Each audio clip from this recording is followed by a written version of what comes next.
Hello बच्चों, मेरे class में आप सभी का हार्दिक स्वागत है। बच्चों, हम लोग कवि हरिवंश राय बच्चन जी द्वारा रचित एक कविता जिसका शीर्षक है अंधेरे का दीपक, इसे लेकर मैं उपस्थित हूँ। इस कविता की व्याख्या को आरंभ करने से पहले मैं बता देना चाहती हूँ कि इस कविता के 6 स्टैंजा हैं, यानी 6 अनुच्छेद। मैं एक एक अनुच्छेद को पढ़कर उसमें आए हुए कठिन शब्द के अर्थ को बतलाने के बाद मैं पंक्ति की व्याख्या करूंगी।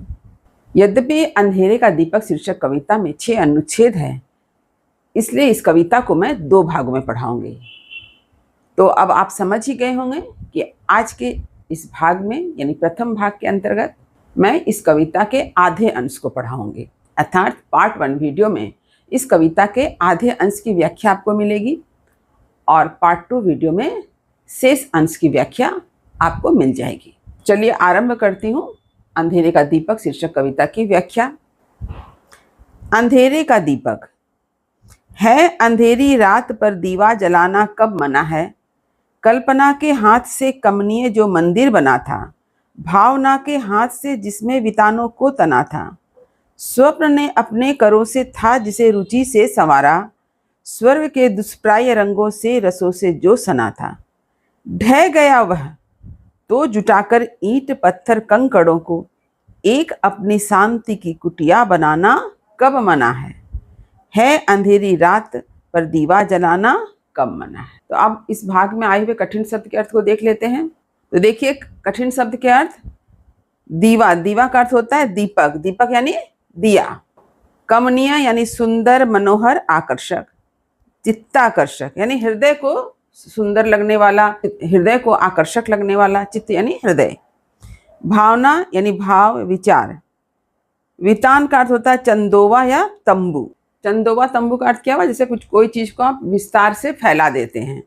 तना का अर्थ यहाँ पर तना से नहीं है कि पेड़ की तना, यहाँ पर अर्थ है तना यानी बना हुआ। स्वप्न का अर्थ है सपना। करो यानी हाथों। रुचि का अर्थ होता है इच्छा, अनुराग, प्रेम। संवारा यानी सुसज्जित। दुष्प्राप्य यानी जो सहज में ना मिल सके। रसों यानी आनंद। ढह गया यानी ध्वस्त होना। कुटिया यानी कुटी या झोपड़ी कह सकते हैं। अब चलिए मैं पंक्ति की व्याख्या करती हूँ। कवि हरिवंश राय बच्चन जी की यह कविता उनके आशावादी, उनके आस्थावादी दृष्टिकोण को दर्शाती है।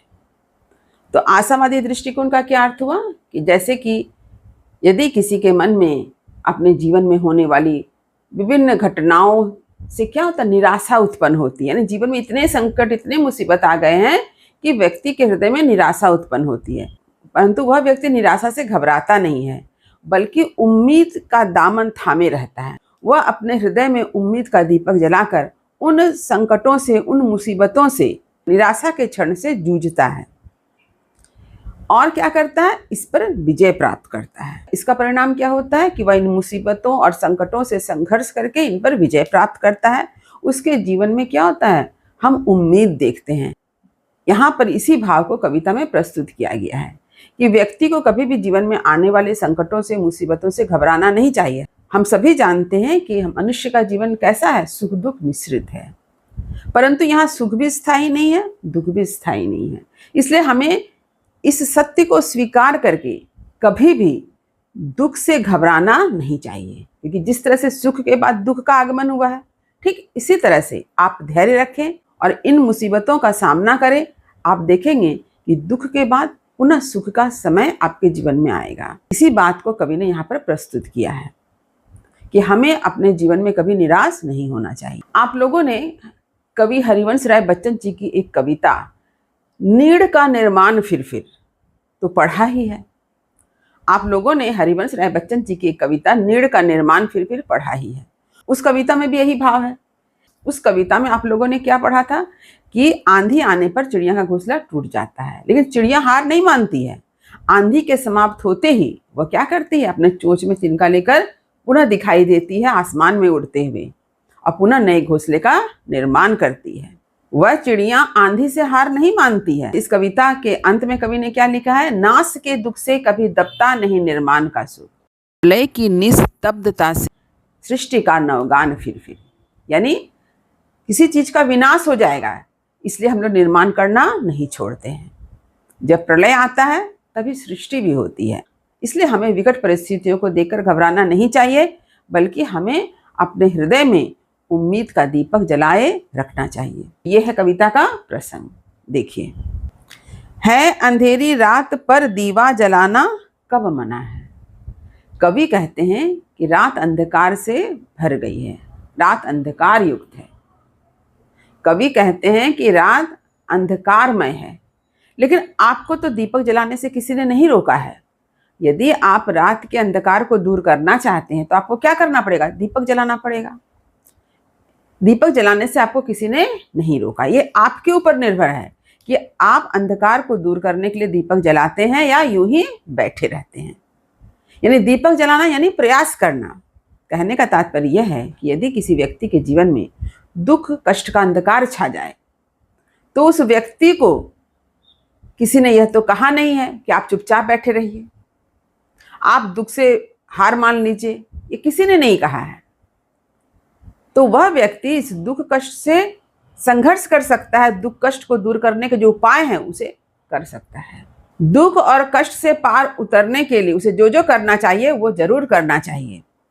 इसलिए यहाँ पर शब्द का लगाया है कि आपको किसी ने मना नहीं किया है। रात के अंधकार को दूर करने के लिए आपको दीपक जलाने से किसी ने मना नहीं किया है। ठीक इसी प्रकार आपके जीवन में अगर दुख कष्ट है, आपके जीवन में अगर मुसीबत है, तो आपको उस मुसीबत का सामना करने से किसी ने नहीं रोका है। आपको स्वयं उठकर प्रस्तुत होना पड़ेगा कि आप अपने जीवन में आए हुए मुसीबतों का सामना कैसे करेंगे, कैसे इन मुसीबतों को अपने जीवन से दूर करेंगे। तात्पर्य यह है कि निराशा के क्षणों में मनुष्य को घबराना नहीं होगा, उसे अपने हृदय में आशा का दीपक जलाए रखना होगा। कवि ने एक उदाहरण प्रस्तुत किया है, उससे इस बात को समझेंगे। देखिए, कल्पना के हाथ से कमनीय जो मंदिर बना था। तो यहां पर मंदिर का अर्थ क्या है? घर। कवि कहते हैं कि उन्होंने अपनी कल्पनाओं में क्या किया था? एक कमनीय यानी बहुत ही सुंदर, आकर्षक, मनोहारी एक मंदिर यानी घर बनाया था। कवि ने अपने कल्पना में एक बहुत ही सुंदर, बहुत ही आकर्षक एक घर बनाया था। भावना के हाथ से जिसमें वितानों को तना था। और उन्होंने क्या किया था? भावना रूपी हाथ से उसको क्या किया था? विस्तार प्रदान किया था। तो यहां पर कौन सी भावना? हृदय में उठने वाली प्रेम की भावना। कवि ने उस घर में भावना रूपी चंदोवा फैला रखा था, यानी अपनी भावनाओं को विस्तार प्रदान किया था। स्वप्न ने अपने करों से था जिसे रुचि से संवारा। तो कवि कहते हैं कि कवि ने उस घर को अपनी इच्छा से, अपने हाथों से, अपने सपनों के अनुसार सजाया था। यहाँ जो कहा ना, अपने करों से था जिसे रुचि से संवारा। कवि ने अपने हाथों से, अपने रुचि से, अपनी पसंद से, अपने शौक से उस घर को अपने सपनों के अनुसार सजाया था। उन्होंने उस घर के लिए जो जो सपना देखा था उस सपने के अनुकूल उस घर को सजाया था। स्वर्ग के दुष्प्राप्य रंगों से, रसों से जो सना था। यहाँ पर देखिए, दुष्प्राप्य यानी जो बड़ी कठिनाई से मिले, जो बड़ी मुश्किल से मिले, ऐसे रंग से। देखिए यहाँ पर ध्यान दीजिए, ऐसे रंग। तो ऐसे रंग कहाँ के? स्वर्ग के। क्योंकि स्वर्ग क्या है? लौकिक वस्तु तो है नहीं, स्वर्ग है अलौकिक वस्तु। तो उस अलौकिक रंग से जो बड़ी मुश्किल से प्राप्त होता है, उस रंग से कवि ने क्या किया था? रसों से जो सना था। तो वह जो बड़ी मुश्किल से पाने वाला जो अलौकिक रंग है, वह रंग कैसा था? रसों से जो सना था। यानी वह जो रंग है वह बड़े आनंद से युक्त था। यानी यह सब कुछ क्या था? आनंद प्रदान करने वाला था। वह सुंदर घर जिसका निर्माण कवि ने अपने कल्पना में किया था, उसका क्या होता है? ढह गया वह, तो वह घर ढह गया, नष्ट हो गया, वह घर ध्वस्त हो गया। तो ऐसे में क्या करना चाहिए था? विलाप करना चाहिए, रोना चाहिए, लेकिन कवि ने ऐसा नहीं किया। तो कवि का कहना है कि यदि यह सपनों का घर, सुंदर कल्पनाओं का घर अगर नष्ट हो जाता है, ध्वस्त हो जाता है, तो किसी ने मना नहीं किया है कि आप एक और नया घर नहीं बना सकते हैं। तो ऐसे में व्यक्ति क्या कर सकता है? पुनः ईंट पत्थर कंकड़ों को जोड़ करके एक कुटिया का निर्माण कर सकता है, एक घर का निर्माण कर सकता है जहां पर शांति हो। तात्पर्य यह है कि जीवन में कठिन परिस्थिति आने पर भी मनुष्य को हार नहीं मानना चाहिए। पुनः कवि क्या कहते हैं? है अंधेरी रात पर दीवा जलाना कब मना है। रात अंधकार से भरी हुई है, रात अंधकारमय है, लेकिन आपको दीपक जलाने से किसी ने मना नहीं किया है। आप दीपक जला सकते हैं, आपके अंदर यह क्षमता है। आप अंधकार को दूर करने के लिए दीपक जलाने का प्रयास तो करें। यदि आप प्रयास ही नहीं करेंगे तो अंधकार कभी जीवन से दूर नहीं होगा। यानी जीवन में आने वाले दुखों को दूर करने के लिए आपको क्या करना होगा? प्रयास करना होगा, ऐसा कुछ करना होगा जिससे आप दुख पर विजय प्राप्त कर सकें। अब अगला स्टंजा पढ़ के मैं सुनाती हूँ, देखिए। बादलों के अश्रु से धोया गया नभनील, नीलम का बनाया था गया मधुपात्र मनमोहक मनोरम। प्रथम उषा की किरण की लालिमा सी लाल मदिरा, थी उसी में चमचमाती नव घनों में चंचला सम। वह अगर टूटा मिलाकर हाथ की दोनों हथेली, एक निर्मल स्रोत से तृष्णा बुझाना कब मना है अंधेरी रात पर दीवा जलाना कब मना है। तो अब चलिए यहाँ आए हुए कठिन शब्द के अर्थ को देख लेते हैं। तो कठिन शब्दों के अर्थ देखिए। बादलों यानी मेघ, अश्रु का अर्थ है आंसू, नभ नील, नभ नील का अर्थ आपको समझ में आ ही जा रहा है। नभ यानी आसमान, नील माने नीला रंग का, यानी नीले रंग का आसमान। नीलम क्या है? नीले रंग का रत्न है।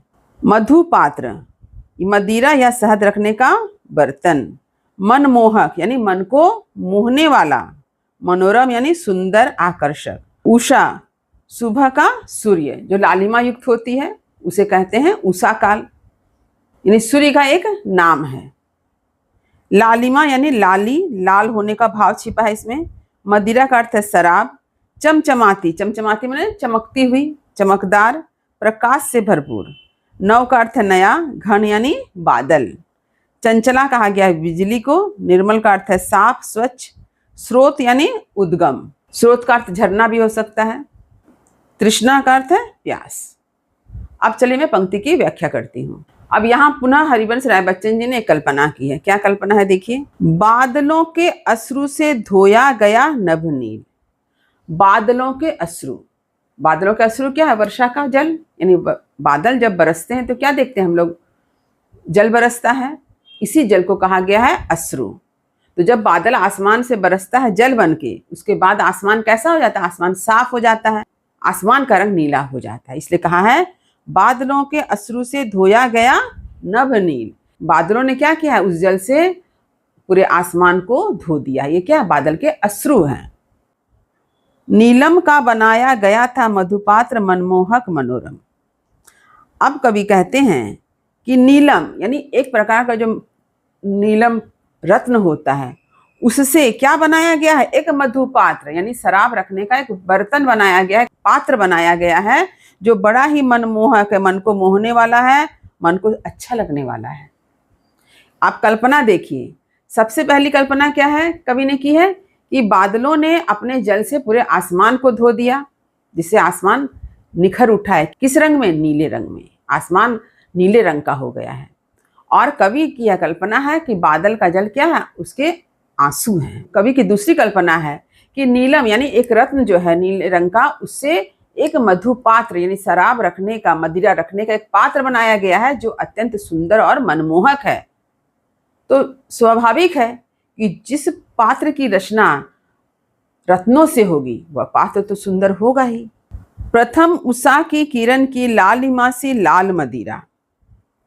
प्रथम उषा की किरण यानी जब सूर्य का उदय होता है उसमें आसमान कैसा दिखाई देता है? लाल रंग का दिखाई देता है। तो उस नीलम से बने हुए जो मधुपात्र हैं उसमें मदिरा जो रखी गई है वह किस रंग की है? लाल रंग की है। यहाँ पर आप एक कल्पना कीजिए आसमान की, कि आसमान के बादल बरस चुके हैं, आसमान का रंग नीला हो गया है। उस नीले रंग के आसमान की कल्पना की गई है मधुपात्र के रूप में। और प्रातः काल जब सूर्य का उदय होता है तो उसकी लालिमा किसके समान प्रतीत होती है? लाल मदिरा के समान। अब देखिए, थी उसी में चमचमाती नव घनों में चंचलासन। तो वह जो नीले रंग का पात्र है, रत्न से बना हुआ जो नीले रंग का पात्र है, उस पात्र में जो लाल रंग की मदिरा रखी गई है वह ऐसे चमक रही है जैसे बादलों में बिजली चमकती है। लिखा ना, चमचमाती नव घनों में चंचलासन। समने जैसा, जिस तरह से बिजली चमकती है बादलों में, ठीक वैसे ही वह लाल मदिरा भी चमक रही है। तो अब देखिए, यहाँ पर जो मदिरा की बात की गई है कि वह इतने सुंदर पात्र में रखा गया है, वह लाल रंग की मदिरा, उसका क्या होता है? वह अगर टूटा, अब कवि कहते हैं कि मान लीजिए ऐसे रत्नों से बने हुए पात्र में रखी हुई मदिरा है और वह बर्तन टूट गया, वह पात्र टूट गया, मिलाकर हाथ की दोनों हथेली, एक निर्मल स्रोत से तृष्णा बुझाना कब मना है। कवि कहते हैं कि किसी ने इस तरह से मदिरा पीने की तैयारी की, लेकिन वह पात्र टूट गया, मदिरा बह गया, तो क्या किसी ने उसे मना किया है कि हाथ की दोनों हथेली को जोड़कर एक निर्मल स्रोत से, एक साफ स्वच्छ स्रोत यानी पानी का झरना से तृष्णा बुझाना कब मना है? प्यास बुझाने के लिए कब किसने मना किया है? कहते हैं कि यदि कोई व्यक्ति एक सुंदर पात्र में शराब को रखकर पीना चाहता है और अचानक वह पात्र अगर टूट जाए, तो क्या कहा गया है कि वह व्यक्ति प्यासा ही रहे? ऐसा नहीं कहा गया है। ऐसे में वह व्यक्ति अपने दोनों हाथों की हथेली को जोड़कर किसी साफ स्वच्छ झरना का पानी पीकर अपनी प्यास बुझा सकता है। इसके लिए उसे प्रयास करना होगा। खुद की प्यास बुझाने के लिए उसे जल पीना होगा। उसे जल पीने से किसी ने नहीं रोका है अंधेरी रात पर दीवा जलाना कब मना है। पुनः कवि कहते हैं कि रात अंधकार से भरी हुई है, ऐसे में किसी को किसी ने नहीं रोका है कि तुम दीपक मत जलाओ। हर व्यक्ति स्वतंत्र है कि अंधकार को दूर करने के लिए वह दीपक जला सकता है, जीवन से कष्टों को दूर करने के लिए प्रयास कर सकता है। इसके लिए प्रत्येक व्यक्ति स्वतंत्र है, उसके अंदर इसके लिए दृढ़ इच्छा शक्ति का होना अत्यंत आवश्यक है, तभी वह अपने दुखों पर, अपने संकटों पर विजय प्राप्त कर सकेगा। अब चलिए तीसरे अनुच्छेद को मैं पढ़कर सुनाती हूँ। क्या घड़ी थी एक भी चिंता नहीं थी पास आई, काली माँ तो दूर छाया भी पलक पर थी न छाई। आंख से मस्ती झपकती, बात से मस्ती टपकती, थी हंसी ऐसी जिसे सुन बादलों ने शर्म खाई। वह गई तो ले गई उल्लास के आधार माना, पर अस्थिरता पर समय की मुस्कुराना कब मना है अंधेरी रात पर दीवा जलाना कब मना है। तो अब चलिए इस अनुच्छेद में आए हुए कठिन शब्द के अर्थ को देख लेते हैं। देखिए, घड़ी, घड़ी का अर्थ होता है समय, क्योंकि घड़ी हमें समय दिखलाती है। यहाँ घड़ी का अर्थ हो गया समय। चिंता यानी चिंतन करने का कार्य। कालिमा का अर्थ है कालापन। पलक यानी आंख के ऊपर का पतला आवरण, नयन पट। तो आंख के ऊपर हम लोग क्या देखते हैं? एक पतला सा आवरण है। जैसे आंख में कुछ अगर आए तो क्या करती है? उसे आंख को ढक लेती है, आंख बंद हो जाती है, तो वही है पलक, नयन पट जिसे कह सकते हैं। मस्ती यानी मतवालापन, खुशी। झपकती में दिखाई देना, प्रकट होना। टपकती यानी किसी तरल पदार्थ का बूंद बूंद कर गिरना, रिसाव होना। शर्म यानी लज्जा। उल्लास का अर्थ है हर्ष, खुशी, प्रसन्नता। अस्थिरता का अर्थ है बेचैनी। मुस्कुराना मतलब हंसना। अब चलिए मैं पंक्ति की व्याख्या करती हूँ। तो यहाँ पर कवि ने उस समय का वर्णन किया। यहाँ पर जो घड़ी शब्द आया है ना, क्या घड़ी थी, उस समय का वर्णन किया है जब उसकी पत्नी उनके साथ थी। तो हरिवंश राय बच्चन जी की जो पहली पत्नी थी, उनके देहांत हो जाने के बाद की यह कविता है। आप सभी जानते हैं कि हरिवंश राय बच्चन जी की पहली पत्नी का देहांत हो चुका था। उसके बाद हरिवंश राय बच्चन जी के जीवन में निराशा छा गया था, लेकिन पुनः उन्होंने इस निराशा से अपने आप को उभारा है। तो कवि क्या कहते हैं, देखिए, क्या घड़ी थी एक चिंता नहीं थी पास आई। कवि कहते हैं कि जब उनकी पत्नी, उसकी साथी उनके साथ थी, तब उनके जीवन में एक भी चिंता नहीं आई थी, एक भी दुख नहीं आया था। तो तात्पर्य यह है कि जब उनकी पत्नी जीवित थी तब उनके जीवन का समय कितना अच्छा था, एक चिंता तक नहीं थी। उनका जीवन कितना खुशी और आनंद से भरा हुआ था, उनका जीवन कितनी खुशियों से भरा हुआ था, उनके जीवन में आनंद ही आनंद था। कालिमा तो दूर, छाया भी पलक पर थी न छाई। जब उनकी पत्नी जीवित थी उस समय का वर्णन करते हुए कवि कहते हैं कि उनके जीवन में दुख की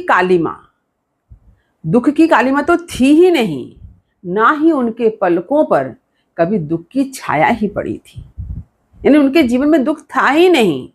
दुख की छाया का अर्थ समझ सकते हैं आप, जरा सा भी दुख उनके जीवन में नहीं था। आंख से मस्ती झपकती, बात से मस्ती टपकती। यहाँ पर कवि अपनी पत्नी को याद करते हुए कहते हैं कि उनके आंखों से हमेशा क्या झपकती थी, मस्ती, और बात से मस्ती टपकती, और वह जब बात करती थी उसमें भी मस्ती दिखाई देती थी। कहने का अर्थ है हर तरफ आनंद ही आनंद था।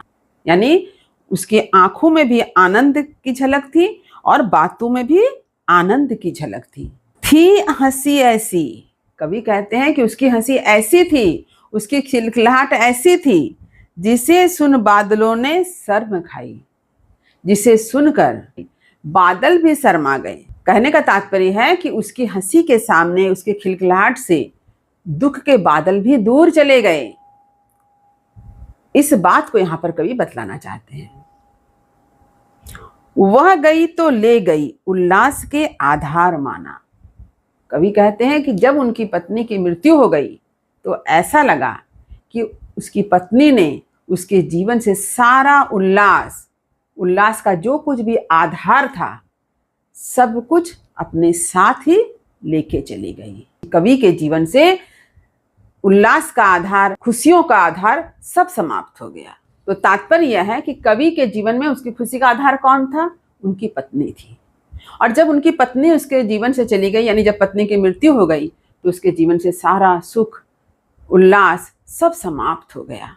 पर अस्थिरता पर समय की मुस्कुराना कब मना है।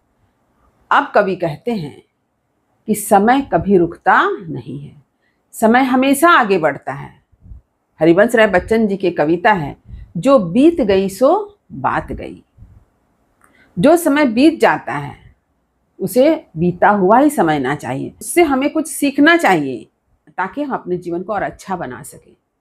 तो इसलिए कवि का कहना है कि इस अस्थिरता पर, माने यानी इस बेचैनी के समय में आपको मुस्कुराना चाहिए। यदि आपको दुख पर विजय प्राप्त करना है तो आपको मुस्कुराना होगा, क्योंकि आपको मुस्कुराने से किसी ने नहीं रोका है। इसलिए कहते हैं पर अस्थिरता पर समय की मुस्कुराना कब मना है। किसने आपको मुस्कुराने से रोका है? समय तो चलता ही रहेगा, क्योंकि परिवर्तन ही सत्य है। हम सभी जानते हैं जो आज है कल वह नहीं रहेगा, क्योंकि संसार कैसा है, नश्वर है। इस नश्वर संसार में हमें इस सत्य को जानकर क्या करना पड़ता है? जीवन में आगे बढ़ना पड़ता है, हर दुख का सामना करना पड़ता है, क्योंकि हम सभी जानते हैं कि दुख के बाद ही सुख आएगा। है अंधेरी रात पर दीवा जलाना कब मना है।